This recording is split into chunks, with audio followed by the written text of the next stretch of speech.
sentir quelque chose dans le cœur. Il y a une invocation qui dit oh Allah, fais-moi aimer ce que tu aimes et aimer les gens que tu aimes. Et fais-moi détester les gens que tu détestes et les choses que tu détestes. Ça, c'est la lutte avec le cœur. La lutte avec l'épée, c'est clair, c'est la guerre sainte. La lutte avec l'argent, c'est dépenser l'argent, donner l'argent aux pauvres. Le prophète sallallahu alayhi wa sallam a dit, si une personne passe la nuit en ayant faim, il n'a pas mangé, passe la nuit à un état de famine, alors que les gens sont au courant, Allah les punit tout le quartier. Allah est mécontent de tout le quartier et punit tout le quartier si une personne passe la nuit sans manger alors qu'ils sont au courant.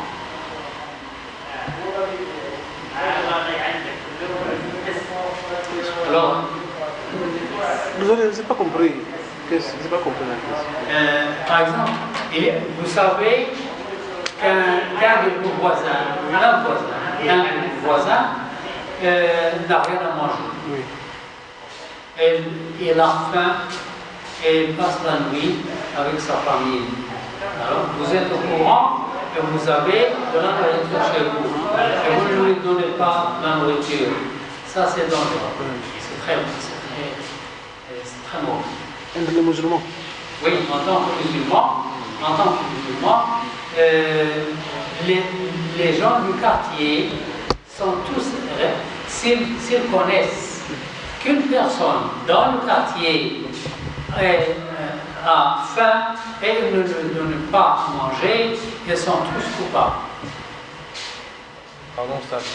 En tant que musulman, mais la personne n'est pas forcément musulmane. Oui, la personne ne doit pas être forcément musulmane. Elle doit être juive, chrétien, n'importe. Athée, n'importe. Une personne. Il n'a pas dit un musulman, une personne.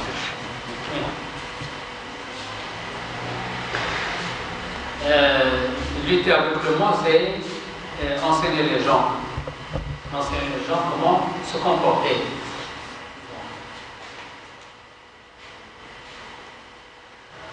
Pour entamer sa prière nocturne, le prophète sallallahu alayhi wa sallam avait l'habitude de commencer la prière nocturne avec une invocation. Il dit louange à Dieu, tu es la lumière des cieux, la lumière sans S, la lumière des cieux et de la terre, et tout ce qui comporte.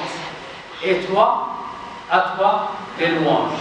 Tu es le tuteur des cieux et de la terre, et tout ce qu'il comporte, à toi les louanges. Tu es la vérité, ta promesse est vérité, ta parole est vérité, ta rencontre est une vérité, le paradis est une vérité, l'enfer est une vérité, le dernier jour est une vérité, les prophètes sont une vérité, et Mohammed sallallahu alayhi wa sallam est vérité. En créant les hommes, Allah leur a établi des lois et leur a édicté des droits et il leur a fait connaître et leur a fixé des limites. Il y a des limites, il ne faut pas les dépasser.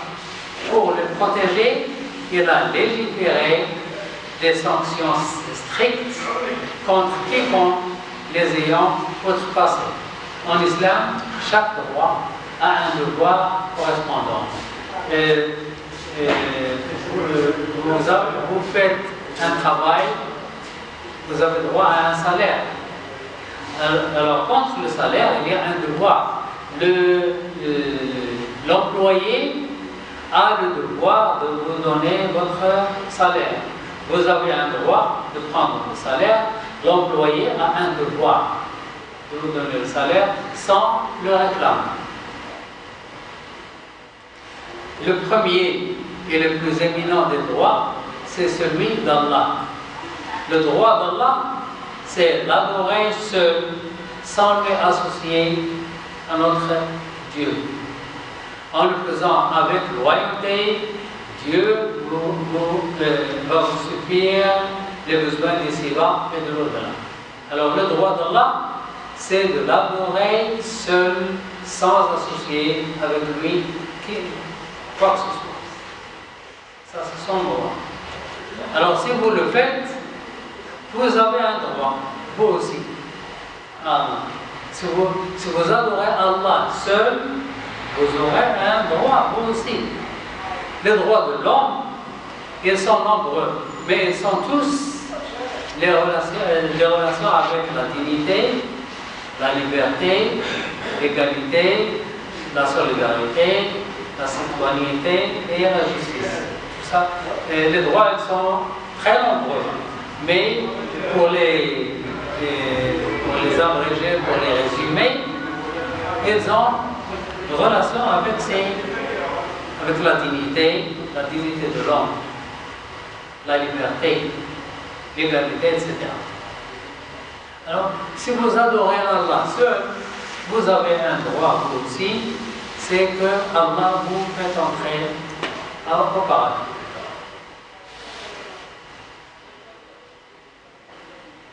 L'islam a garanti les droits de l'homme avant sa naissance. L'islam a garanti les droits de l'homme avant la naissance de l'homme. Le père a 10 devoirs envers son enfant. Le père a 10 devoirs envers son enfant. Donc l'enfant a 10 droits avant d'être né. Le premier, c'est choisir la mère de l'enfant. C'est un droit de l'enfant. Le père doit choisir une femme convenable pour l'enfant. Il ne doit pas chercher une femme, une mauvaise femme. Et plus tard, les gens vont se moquer de l'enfant et dire votre mère, ceci et cela. Donc, le mari, l'homme, doit choisir. Quand le jeune homme choisit une femme, il doit mettre dans la tête une femme qui va être la mère de son fils, la mère de ses enfants. Alors qu'il faut que cet enfant soit fier d'avoir une telle mère. Le prophète sallallahu alayhi wa sallam a dit, choisissez les mères de vos enfants.